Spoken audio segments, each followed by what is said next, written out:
He stood in a crater with 15 SS rifles aimed at his chest. They expected him to beg. They expected him to run. Instead, he pursed his lips and whistled the opening bars of Yankee Doodle. Before the last note left his mouth, 12 of them were dead. His name was Thomas Vincent Harlan, and what happened in that Belgian forest on December 19, 1944, should have been impossible. The Ardennes forest was a nightmare that winter. Snow came down in sheets so thick you couldn't see your own boots. The cold didn't just bite, it burrowed into your bones and set up camp. Tom's unit, a forward reconnaissance element of the 99th Infantry Division, had been pushed back 3 miles in 2 days. The Germans weren't supposed to be there. Intelligence said the front was quiet. Intelligence was wrong. Tom grew up in Amarillo, Texas, where the land stretched flat and endless in every direction. His father worked the railroads, his mother took in sewing. They had nothing, but they had each other. And when Tom turned 18 in 1942, he knew what he had to do. He didn't wait for the draft. He walked into the recruiting station on his birthday and signed his name. Basic training at Camp Wolters turned boys into soldiers, but it didn't prepare anyone for the bulge. Nothing could. By mid-December, Tom's company was scattered. They'd been hit hard during a German probe 2 nights before. Half the men were gone, not dead necessarily, just gone. Separated in the chaos and the dark. Tom found himself with 7 other soldiers, 2 of them wounded, all of them exhausted. They were supposed to link up with the main line 5 miles west. They never made it. The SS patrol found them at dawn. Tom heard them before he saw them. Voices speaking German, sharp and efficient. He signaled the others to get down. They were in a clearing, exposed, with nowhere to run. The trees offered cover, but the snow was fresh and their tracks would lead the Germans right to them. Tom made a decision. He told the others to scatter, to run for the tree line and don't look back. He'd buy them time. They didn't want to leave him. He made it an order. 6 men disappeared into the forest. Tom stayed behind with Private Eddie Kowalski, who'd taken shrapnel in his thigh the day before and couldn't walk without help. Eddie protested. Tom ignored him. He helped Eddie down into a shell crater, covered him with branches and snow, and told him to stay silent no matter what happened. Then Tom climbed out and stood in the open. The SS patrol came through the trees like wolves. 15 men in white winter camouflage, their weapons ready. They saw Tom immediately.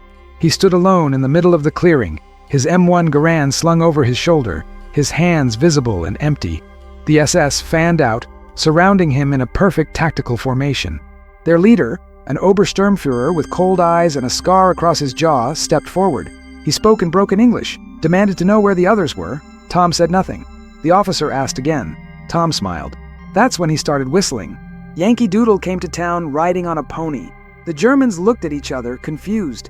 The officer's face darkened. He raised his pistol. Tom kept whistling. His right hand drifted slowly toward his coat, stuck a feather in his cap and called it macaroni. The officer shouted something in German. The men raised their rifles. Tom's hand slipped inside his jacket. His fingers found the cold metal of the 2 grenades he'd been carrying since Aachen. Yankee Doodle, keep it up. Yankee Doodle, dandy. He pulled the pins with his thumb, one after the other. The spoons popped free with a metallic click. Tom had 4 seconds. He whistled louder. Mind the music and the step, and with the girls be handy. He threw both grenades in opposite directions, high arcs that sent them tumbling into the groups of soldiers on either flank. Then he dropped flat and rolled toward the crater where Eddie was hidden. The first explosion hit on his left. 3 men disappeared in a cloud of snow and earth and shrapnel. The second blast came a heartbeat later on his right, tearing through 4 more soldiers who'd been too close together. The remaining 8 SS troopers opened fire, but Tom was already moving. He came up with his M1 in hand, firing from the hip as he charged the nearest group. The Garand barked 8 times in rapid succession. 2 men went down. Tom dropped the empty clip, reloaded without looking, and kept moving. The Germans were scattered now, disoriented by the grenades and the speed of his attack. Tom used every bit of cover available, rolling behind a fallen log, firing twice, then moving again before they could zero in on his position. Another soldier fell. Tom's rifle clicked empty. He drew his 1911 pistol and shot the man closest to him, center mass, then turned and fired twice more at a figure rushing from his blind side. The officer with the scar was screaming orders, but his voice was drowned out by gunfire and the ringing in everyone's ears. Tom moved like a man possessed. He'd trained for this, drilled for this, but training doesn't account for the clarity that comes when you know you're already dead. He had nothing to lose and everything to protect. Eddie was still in that crater. The men who'd scattered were still running. Every second Tom kept these SS soldiers focused on him was another second his brothers had to live. He killed 2 more with the pistol before it ran dry. The officer charged him with a knife. Tom sidestepped, grabbed the man's wrist, and broke it with a savage twist. The knife fell. Tom picked it up and drove it up under the officer's ribs. The man's eyes went wide. Tom held him there for a moment, then let him drop. 3 SS soldiers remained. They were backing away now, their confidence shattered. They'd come into this clearing expecting an easy capture or execution. Instead, they'd walked into a slaughterhouse run by one man who refused to die. Tom picked up a rifle from one of the fallen Germans. He didn't know how to work the mechanism at first, fumbled with it for a second, then figured it out. He aimed and fired. 1 soldier went down. The other 2 ran. Tom let them go. He was bleeding from a dozen places, his hands shaking from adrenaline, his ears ringing so loud he could barely hear. He walked back to the crater and pulled the branches away. Eddie stared up at him like he'd seen a ghost. 12 bodies lay scattered across the clearing. 12 out of 15. The snow was stained red in patches, and the silence that followed the gunfire was absolute. Tom helped Eddie out of the crater. They moved west, slowly, using the trees for cover. Tom half-carried, half-dragged the wounded private for 3 hours before they found friendly lines. By then, Tom had lost so much blood he could barely stand. He collapsed at the feet of an astonished sergeant who couldn't believe what he was seeing. The story spread through the division like wildfire. A single soldier had taken on an SS patrol and won. Command didn't believe it at first. They sent a patrol back to the clearing to investigate. They found the bodies. They found the spent brass. They found evidence of exactly what Tom had described. He was recommended for the Medal of Honor. The paperwork was filed, reviewed, and lost in the chaos of the bulge. By the time the front stabilized, and someone thought to follow up, the war had moved on. Tom received a Silver Star instead, presented to him in a field hospital where doctors were still pulling shrapnel from his back. He never talked about it. When he came home to Amarillo in 1946, he went back to work. He married a schoolteacher named Dorothy. They had 3 kids. He worked for the railroad like his father before him, and on Sundays he went to church. He coached Little League baseball. He helped his neighbors fix their cars. He voted in every election and flew the flag on the 4th of July. People who knew him had no idea what he'd done. His children didn't learn the story until after his funeral in 1998. A letter arrived from the Veterans Administration, forwarded from someone who'd served with Tom during the war. Inside was a faded photograph of the clearing, taken in January 1945 by an army photographer documenting German casualties. On the back, someone had written 12 words. Tom Harlan whistled Yankee Doodle and killed 12 SS before they fired. His daughter framed it. The thing about men like Tom is they don't see themselves as heroes. They see themselves as survivors who did what needed doing. They carry the weight quietly, without complaint, because that's what men of that generation understood about duty. You don't do the right thing for recognition. You do it because the alternative is unthinkable. Tom never whistled Yankee Doodle again. Dorothy mentioned it once, years after the war, suggesting they teach the tune to their grandson. Tom went quiet for a long time, then shook his head and walked outside. He stood in the yard for an hour, staring at nothing, and when he came back inside, his eyes were red. She never asked again. The clearing in the Ardennes is still there. Trees have grown over the scars. Snow still falls in winter, covering the ground in white. There's no marker, no monument, nothing to indicate what happened there on December 19, 1944, but the ground remembers. The forest remembers. And those of us who hear this story have a responsibility to remember too. If these memories of sacrifice resonate with you, please consider liking this video, leaving a comment with your thoughts, and subscribing to ensure these stories are never forgotten. Tom's decision to stand alone in that clearing saved 7 lives. 6 men made it back to friendly lines. Eddie Kowalski survived his wounds and went home to Chicago, where he worked as a machinist and raised 5 children. He named his youngest son Thomas. Every year until he died in 2003, Eddie sent a Christmas card to the Harlan family. The message was always the same: I'm here because of him. The other 5 soldiers scattered to different parts of the country after the war. 2 became teachers. 1 opened a hardware store in Oregon. 1 worked construction in Detroit. 1 became a minister. They stayed in touch through letters, meeting up once every few years at reunions. They always toasted Tom first. None of them ever forgot the sound of him whistling. War does strange things to time. Minutes stretch into hours. Hours compress into seconds. In that clearing, Tom experienced both simultaneously. He told a chaplain once, years later, during a moment of weakness brought on by too much bourbon and too many memories, that he didn't remember making the decision to fight. He remembered the whistling, and he remembered the grenades leaving his hands, but the moments between were a blur of motion and noise, and the absolute certainty that he was going to die. He didn't fear death in that moment. He feared failing the men who depended on him. That's the part they don't tell you about war. It's not the dying that scares you. It's the living with the knowledge that you could have done more, been faster, been smarter.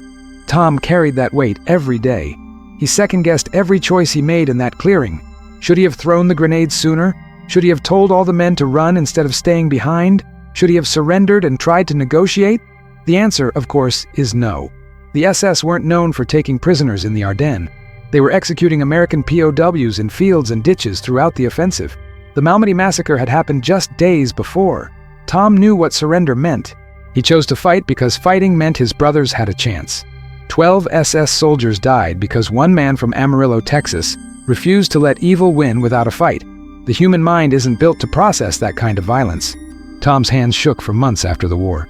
He'd wake up in the middle of the night, convinced he could hear German voices in the hallway. Dorothy would hold him until the shaking stopped, whispering that he was home, that he was safe, that the war was over. It took years before he believed her. The Veterans Administration didn't have a name for what Tom was experiencing. They called it battle fatigue or shell shock. We call it PTSD now, but the name doesn't matter. The symptoms are the same. Nightmares, hypervigilance, survivor's guilt. Tom dealt with all of it alone because men of his generation didn't talk about their feelings. They buried them deep and got on with living. Most days Tom succeeded. He built a good life. He loved his wife.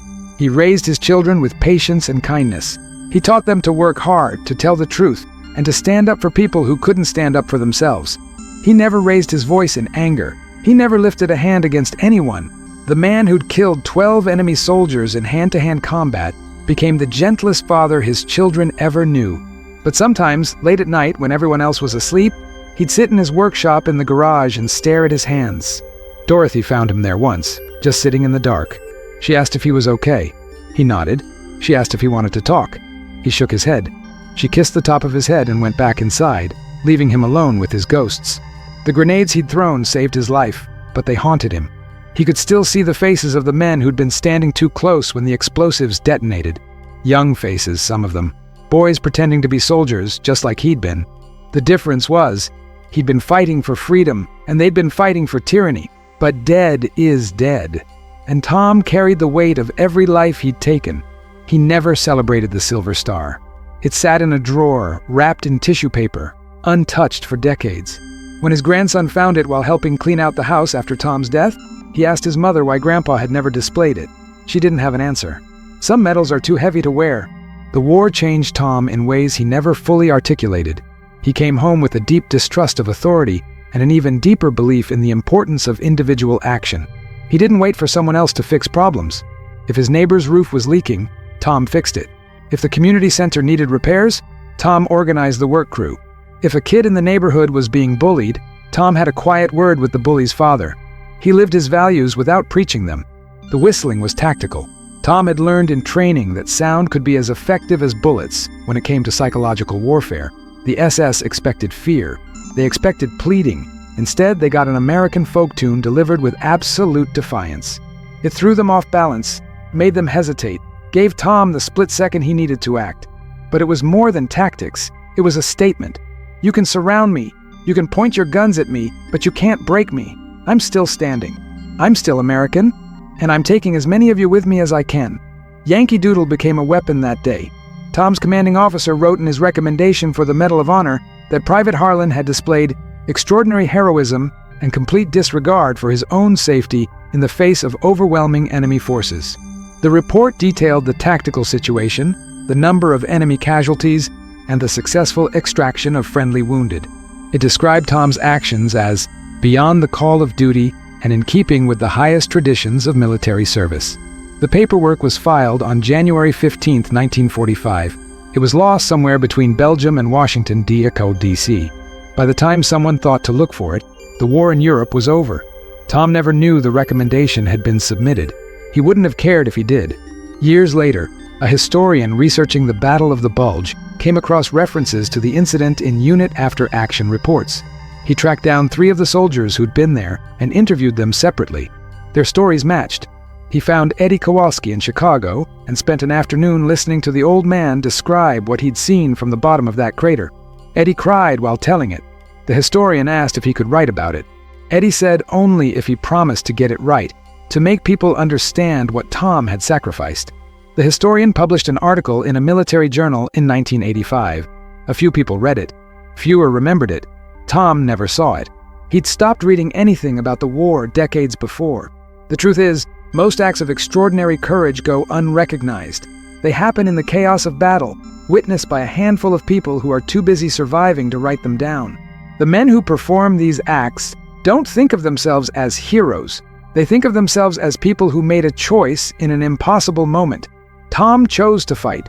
Others might have chosen differently. There's no judgment in that. Every soldier faces their own moment of truth, and no one can predict how they'll respond until it happens. Tom responded by whistling Yankee Doodle and going to war with his bare hands. If these memories of sacrifice resonate with you, please consider liking this video, leaving a comment with your thoughts, and subscribing to ensure these stories are never forgotten. The German soldiers Tom killed that day were part of the 1st SS Panzer Division, one of the most elite and brutal units in the Wehrmacht. They'd been trained to show no mercy, to view enemy soldiers as subhuman, to execute prisoners without hesitation. The officer Tom killed with the knife had personally overseen the execution of Belgian civilians 2 days before. Intelligence reports recovered after the war documented his crimes. Tom didn't know any of this when he fought them. He only knew they were the enemy, and they were between him and survival. War doesn't give you time to consider the moral complexity of your actions. You react or you die. Tom reacted. The M1 Garand he carried was a magnificent weapon, reliable and accurate, capable of delivering 8 rounds of .30 Aero 6 ammunition with devastating effect. But when it ran dry, it became a club. When the grenades were gone, Tom used his pistol. When the pistol was empty, he used his hands. He fought with everything he had because that's what the moment demanded. There was no plan, no strategy beyond survive and protect. He moved on instinct and training, and somehow, impossibly, he won. The physical toll was immense. Tom suffered 2 cracked ribs from being slammed into the ground during the grenade blasts. He had shrapnel wounds in his left shoulder, right thigh, and lower back. His right hand was broken from punching a German soldier who'd tried to tackle him. His face was cut in a dozen places from flying debris. He'd lost enough blood that medics initially triaged him as expectant, meaning they didn't think he'd survive long enough to benefit from treatment. Tom proved them wrong. He spent 6 weeks in a field hospital, then another month in a facility in England, recovering from surgery to remove shrapnel. By the time he was cleared to return to duty, the war in Europe was winding down. His unit had been rotated back for rest and refit. Tom rejoined them in March 1945 and participated in the final push into Germany. He was present when his division helped liberate a small concentration camp sub-facility near the Ruhr. What he saw there haunted him more than anything he'd experienced in combat. He never spoke about it.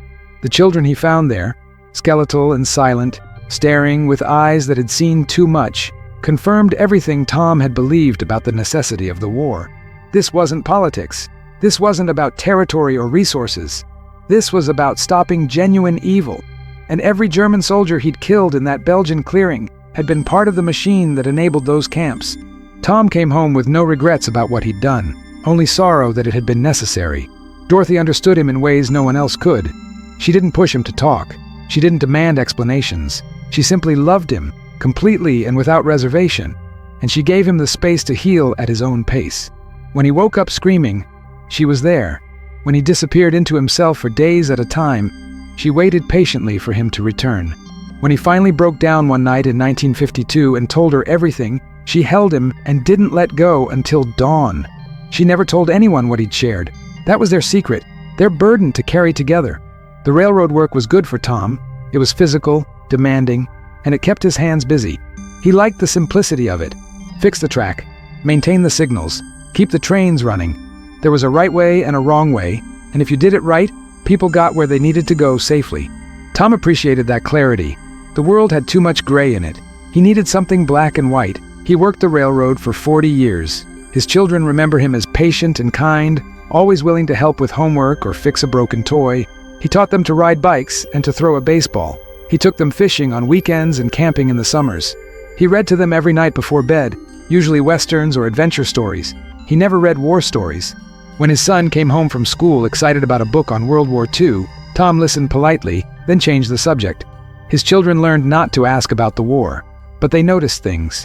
The way he always sat with his back to the wall in restaurants. The way he tensed up whenever he heard German spoken. The way he couldn't stand to see food wasted. The way he checked every door and window before bed. These were the tells, the small behaviors that revealed the depth of what he'd experienced. His grandchildren inherited his kindness, but not his trauma. That's the gift men like Tom give to the future. They absorb the horror so the next generation doesn't have to. The reunion in 1978 was the first time all 6 survivors from the clearing had been in the same place since the war. They met in Chicago at Eddie's house. They were all in their 50s now, gray-haired and thicker around the middle, wearing civilian clothes and wedding rings. They spent the first hour just looking at each other, amazed they were all still alive. Then they started talking. The stories poured out.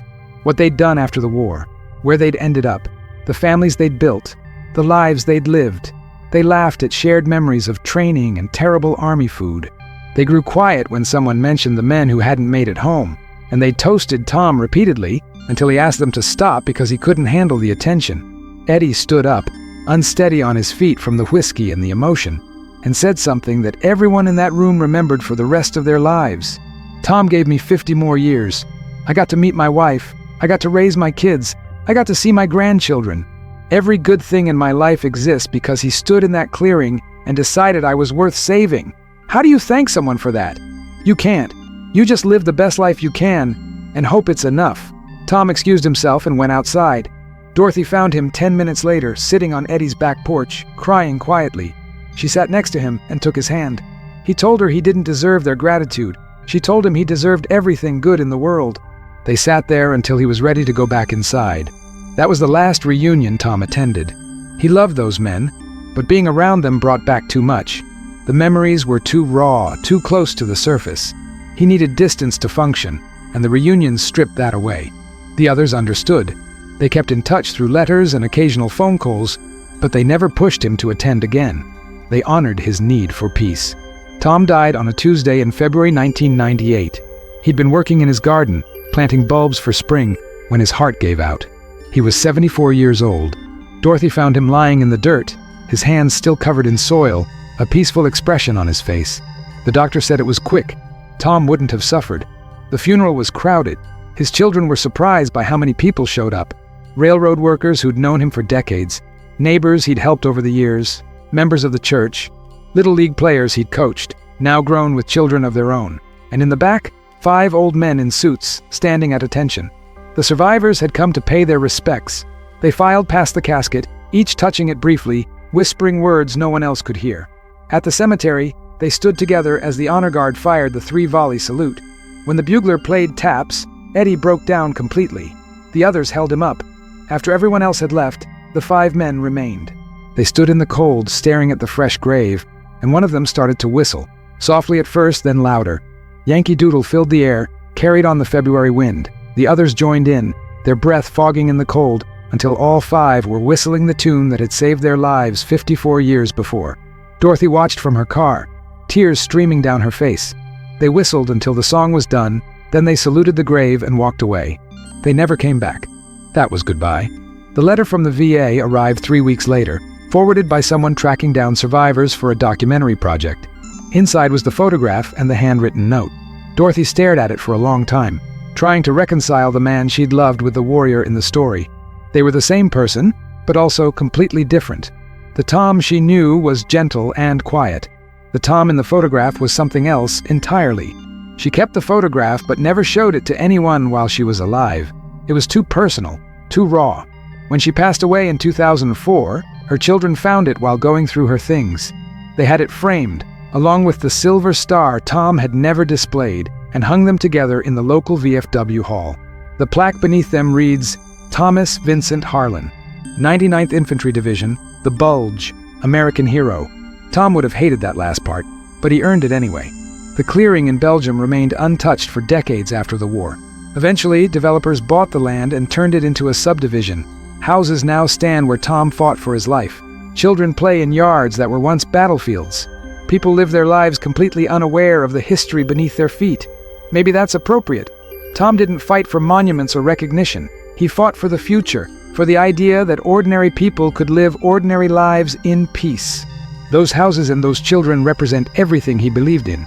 The war was meant to end. The killing was meant to stop. Life was meant to go on. And it did. If these memories of sacrifice resonate with you, please consider liking this video, leaving a comment with your thoughts, and subscribing to ensure these stories are never forgotten. The men of Tom's generation understood sacrifice in ways we struggle to comprehend. They left home as teenagers, fought in hell, watched their friends die, and then came back to build the world we inherited. They didn't ask for parades or special treatment. They didn't demand the nation recognize their trauma or accommodate their struggles. They simply got to work building lives and communities and families. They were the greatest generation, not because they were perfect, but because they understood duty. Tom understood duty. When the SS surrounded him, he could have run. He could have surrendered. He could have saved himself and hoped for the best. Instead, he chose to stand and fight because 7 men depended on him. That's duty, not the abstract concept taught in classrooms, but the lived reality of putting others before yourself when everything is on the line.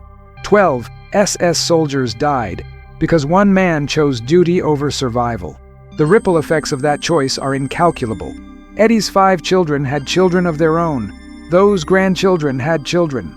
The other 5 survivors created similar family trees, branching and spreading across decades. Hundreds of people exist because Tom whistled Yankee Doodle and bought his brothers 30 seconds to run. That's legacy, not the medals or the stories or the recognition. The legacy is the lives that continue because one person decided another person's life was worth dying for. Tom never knew most of the people his actions saved. He never met Eddie's grandchildren or great-grandchildren. He never knew the teachers and doctors and engineers and artists who exist in the world because he stood in that clearing. He just knew he had to try. The modern world struggles with stories like Tom's. We've grown cynical about heroism, suspicious of patriotism, uncomfortable with violence even in service of good. We prefer our heroes complicated and flawed, our narratives gray rather than black and white. And there's wisdom in that. The world is complex. Most situations don't have easy answers, but some do. When evil surrounds you with rifles and demands surrender, you fight. When brothers need time to escape, you give it to them. When the choice is between comfortable death and difficult action, you act. Tom's story isn't complicated. It's not gray. It's a man standing alone against evil and winning through sheer determination and willingness to pay the price. That's not jingoism. That's truth. The 1911 pistol Tom carried ran dry after 7 rounds. He'd fired it precisely 7 times, killing or wounding 7 men. When the slide locked back on the empty magazine, he had 2 choices: reload or transition to another weapon. He didn't have time to reload. The Germans were too close, so he grabbed the nearest rifle and kept fighting. That adaptability, that refusal to quit when one option disappeared, defined his entire approach to life. When the railroad job ended, he found another. When money was tight, he worked extra shifts. When his son got sick, he learned everything he could about the illness and helped manage the treatment. When Dorothy's mother needed care in her final years, Tom built an addition onto their house so she could live with them. He adapted. He persevered. He never quit. The war had taught him that survival meant flexibility. Tom's hands were calloused and scarred. Years of railroad work had left them rough and strong. But Dorothy loved them. She'd hold them while they watched television, tracing the lines and scars, feeling the strength in them. She knew those hands had killed. She also knew they'd held their children gently, built furniture for their home, and held her face whenever he kissed her. Hands aren't good or evil. They're tools that reflect the heart of the person using them. Tom's heart was good. The nightmares faded as he got older, replaced by regular dreams. Sometimes he dreamed about the railroad, sometimes about his children, sometimes about Dorothy. Occasionally he'd dream about the war, but those dreams were different now. Less violent, more sad. He'd see faces of men he'd known, soldiers who hadn't made it home, and they'd talk about ordinary things. The weather, baseball, food. Then they'd fade and Tom would wake up, grateful for another day. He never took a single day for granted. The younger generation sometimes asked him about the war. Kids doing history projects or neighbors curious about his service. Tom had a standard response. He'd acknowledge he'd served, confirm he'd been at the bulge, and then redirect the conversation. If they pressed, he'd say the men who died were the heroes. The ones who came home were just lucky. Then he'd change the subject completely and refuse to return to it. He meant what he said. He didn't feel like a hero. He felt like a survivor carrying memories that wouldn't die. But feelings aren't facts. Tom was a hero whether he believed it or not. He'd made an impossible choice in an impossible moment and given everything he had to protect his brothers. That's the definition of heroism. It doesn't require recognition or acceptance. It simply is. Yankee Doodle went to town, riding on a pony. A simple folk tune from the Revolution, repurposed as psychological warfare in Belgium. The Germans probably didn't even recognize it. They just heard whistling, where there should have been fear. It confused them, delayed them, cost them the initiative. And in combat, losing initiative means losing the fight. Tom won because he seized the initiative and never let go. The M1 Garand pinged when the clip ejected. That distinctive sound became famous during the war, a metallic ring that meant the rifle was empty. Some soldiers worried the sound would tell the Germans they were vulnerable. Others argued the sound was drowned out by gunfire anyway. Tom never worried about it. He reloaded fast enough that the ping didn't matter. Muscle memory from thousands of repetitions in training meant his hands moved automatically, loading a fresh clip before his brain even registered the weapon was empty. Training saves lives. Tom's training saved his. The Silver Star citation reads, "For gallantry in action against an armed enemy." 90,000 Silver Stars were awarded during World War II. Each one represents a moment of extraordinary courage. Tom's moment lasted 15 minutes and left 12 enemy soldiers dead. But the citation doesn't capture the whistling, doesn't mention Yankee Doodle, doesn't explain the tactical brilliance of using grenades to split the enemy formation before engaging with small arms. Citations never tell the whole story. If these memories of sacrifice resonate with you, please consider liking this video, leaving a comment with your thoughts, and subscribing to ensure these stories are never forgotten. Thomas Vincent Harlan was buried with military honors in a cemetery outside Amarillo. His grave marker lists his name, dates of birth and death, his rank, and his unit. There's a small flag holder next to the stone. On Memorial Day and Veterans Day, someone always places a fresh flag there. Usually one of his grandchildren. Sometimes a stranger who read about him in the local paper after he died. The stone doesn't mention the clearing, doesn't mention the whistling, doesn't mention the 12 dead Germans or the 7 saved Americans. It's just a name and some dates, indistinguishable from thousands of other veteran graves. But underneath that simplicity lies a story of impossible courage. A moment when everything hung in the balance and one man decided the outcome. Tom's entire life before that moment prepared him for it. His entire life after was shaped by it. He carried those 15 minutes with him every day, and they made him the man his family remembers with love, and his brothers remembered with awe. In the end, that's all any of us can hope for. To be remembered with love, to know our actions mattered, to leave the world slightly better than we found it. Tom Harlan left it much better. 7 men lived because he fought. Those 7 men created families, contributed to their communities, lived full lives. The mathematics of sacrifice compound over time. One moment of courage creates ripples that extend forward through generations, touching lives that will never know the source of their existence. Tom never did the math. He just acted. That's the lesson.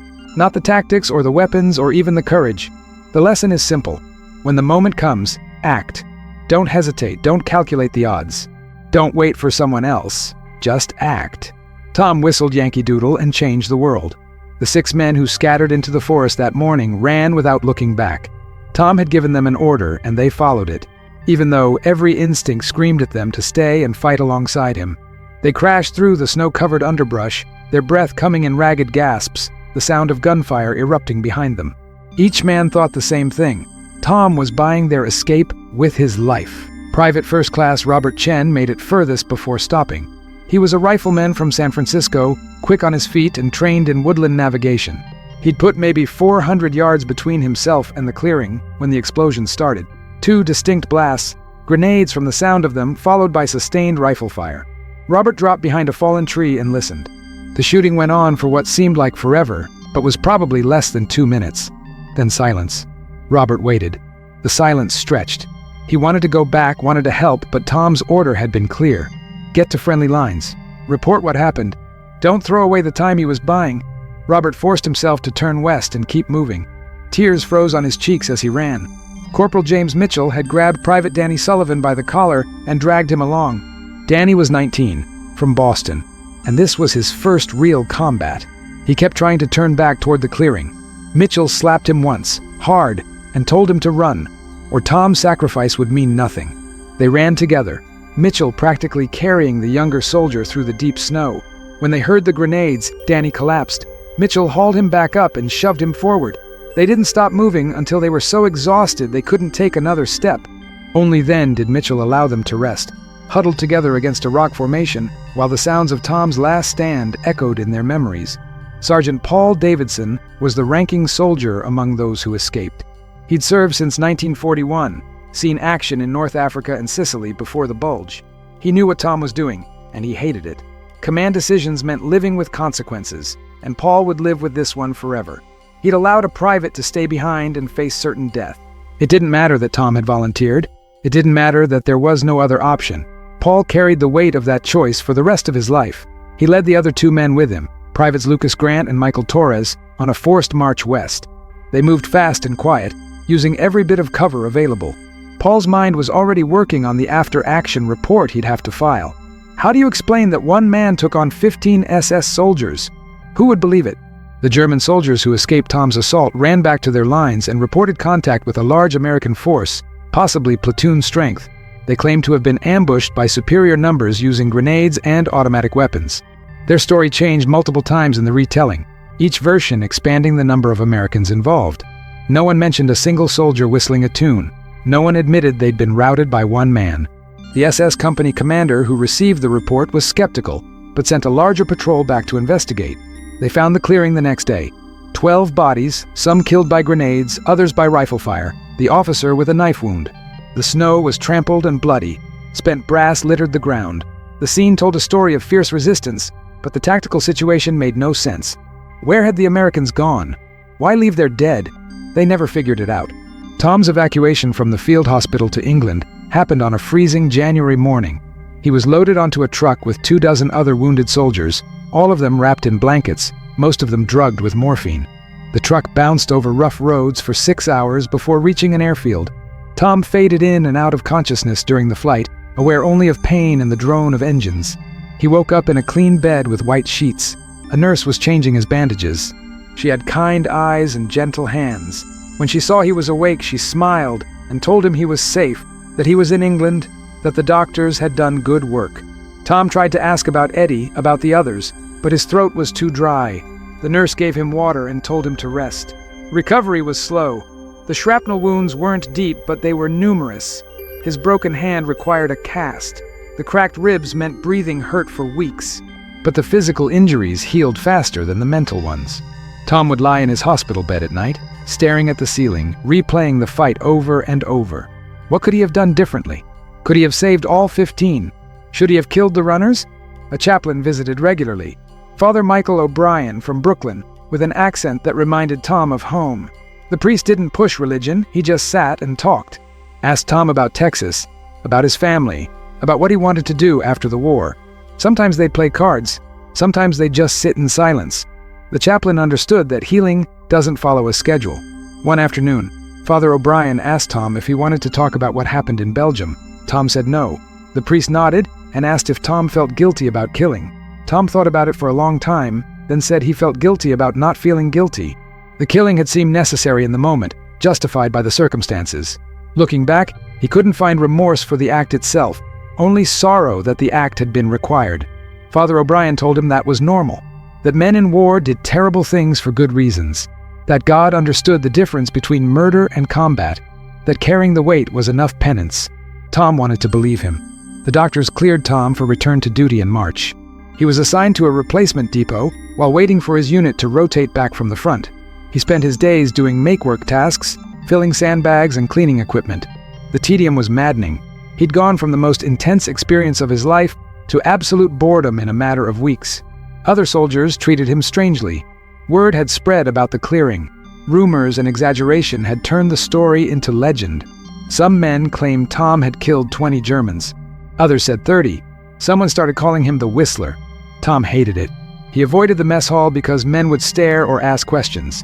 He kept to himself and counted the days until he could rejoin his unit. When he finally linked back up with the 99th Division, the reception was subdued. The men who knew him were glad he was alive but uncomfortable around him. They'd all heard versions of the story. They knew Eddie had confirmed it. But actually, standing next to someone who'd done something like that was different than hearing about it. Tom became isolated within his own unit, respected but separate. The march into Germany was anticlimactic for Tom. He'd already had his war. The fighting they encountered was fierce, but nothing compared to the Bulge. German resistance was crumbling. Everyone could feel the end approaching.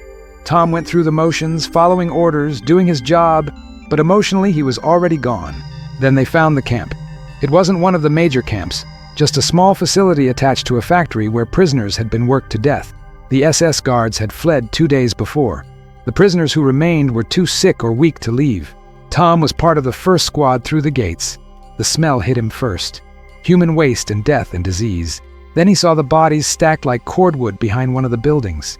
Then he saw the living, skeletal figures with hollow eyes who stared at the Americans like they weren't quite real. A child, maybe 8 years old, wearing a striped uniform 10 sizes too big, reached out to touch Tom's sleeve with fingers like twigs. Tom knelt down and offered the child his canteen. The kid drank so fast he choked. Tom held him while he coughed, feeling bones through the thin fabric. Other soldiers were spreading out, documenting what they found, calling for medics. Tom just held the child and tried not to cry. That night, back at their bivouac, no one spoke. Men who'd joked and laughed through artillery barrages sat in silence. They'd all known intellectually what they were fighting against. Now they'd seen it. Now it was real. Tom thought about the SS officer he'd killed with the knife. He thought about the 12 bodies in the snow. He felt no guilt at all anymore. The war in Europe ended in May. Tom was in a small German town when the news came through. Men celebrated, firing their weapons in the air, drinking whatever alcohol they could find. Tom walked to the edge of town and sat alone, watching the sun set over the ruins. He felt nothing. Not joy, not relief, just emptiness. Orders came down. The division would be going home for refit before deployment to the Pacific. Tom had enough points for discharge. He could go home. The realization hit him like a physical blow. Home, Texas, his parents, a life beyond war. He'd stopped believing that was possible. The journey home took weeks. Ships packed with soldiers, all of them processing what they'd experienced, most of them trying to drink away memories that wouldn't fade. Tom stayed sober. He wanted to remember. He owed that much to the men who hadn't made it. New York Harbor appeared through the morning fog. The Statue of Liberty, impossibly green, standing watch. Men crowded the rails, cheering and crying. Tom stood among them, silent. America looked different than he remembered. Cleaner, safer, innocent. He wasn't sure he belonged here anymore. Processing through the separation center was mechanical. Forms and questions and medical examinations. They gave him discharge papers and back pay and a bus ticket to Texas. They thanked him for his service. He walked out in civilian clothes that felt wrong on his body, carrying everything he owned in a duffel bag. The bus ride to Amarillo took 2 days. Tom stared out the window at landscape that should have been familiar but felt alien. Everything was too bright, too loud, too fast. People complained about rationing and shortages, about minor inconveniences. Tom wanted to scream at them about real problems, about starvation and death camps and frozen bodies in Belgian snow. He stayed quiet. His parents were waiting at the bus station. His mother cried when she saw him. His father shook his hand, then pulled him into an embrace that lasted a long time. They drove home in their old truck, asking careful questions about the journey, avoiding anything about the war. Tom appreciated that. He wasn't ready to talk. Home looked exactly as he'd left it. Same furniture, same pictures on the walls. His room untouched, preserved like a shrine. His mother had kept everything exactly as it was the day he'd left. Tom stood in the doorway, feeling like an intruder in his own life. That first night, he couldn't sleep in his bed. Too soft, too quiet. He took his blanket and slept on the floor, using his duffel as a pillow. His mother found him there in the morning. She didn't say anything, just brought him coffee and left him alone. Adjusting to civilian life was harder than combat. At least in combat, Tom knew the rules. Here, everything was confusing. People talked about trivial things. They worried about appearances and social standing. They had no concept of what really mattered. Tom felt like he was wearing a mask, pretending to be the person they remembered. He got a job with the railroad within a week. Physical work helped. Moving his body, solving concrete problems, seeing tangible results. The other workers were older men, many of them veterans of the First World War. They recognized something in Tom, a distance in his eyes, and they left him alone to work through it. Dorothy came into his life 6 months after he got home. She was teaching 3rd grade at the local school. They met at a church social Tom had been dragged to by his mother. Dorothy asked him to dance. Tom said he didn't know how. She said she'd teach him. They danced badly for 3 songs, and Tom laughed for the first time since the war. They courted slowly. Dorothy didn't push. She seemed to understand that Tom needed time and space. They'd go for long walks where they didn't talk about anything important. They'd sit on her parents' porch and watch the sunset. Gradually, Tom found himself relaxing around her. The mask he wore for everyone else wasn't necessary with Dorothy. He told her about the war on their 5th date. Not everything, just that he'd served in Europe, that he'd seen combat, that some of it still bothered him. Dorothy listened without judgment. When he finished, she took his hand and said she was glad he'd made it home. That was all. No probing questions, no demands for details, just acceptance. They married in 1947. Small ceremony, just family and a few friends. Tom wore his uniform because it was the only suit he owned. Dorothy wore her mother's wedding dress. Father O'Brien, who'd transferred to a parish in Texas, performed the ceremony. As Tom said his vows, he thought about the clearing, about the choice he'd made, about how different his life could have been. He squeezed Dorothy's hand and meant every word. The nightmares started on their honeymoon. Tom woke up screaming, disoriented, ready to fight. Dorothy held him and spoke softly until he remembered where he was. It happened 3 times that week. She never complained, never acted frightened, just held him until the shaking stopped. If these memories of sacrifice resonate with you, please consider liking this video, leaving a comment with your thoughts, and subscribing to ensure these stories are never forgotten.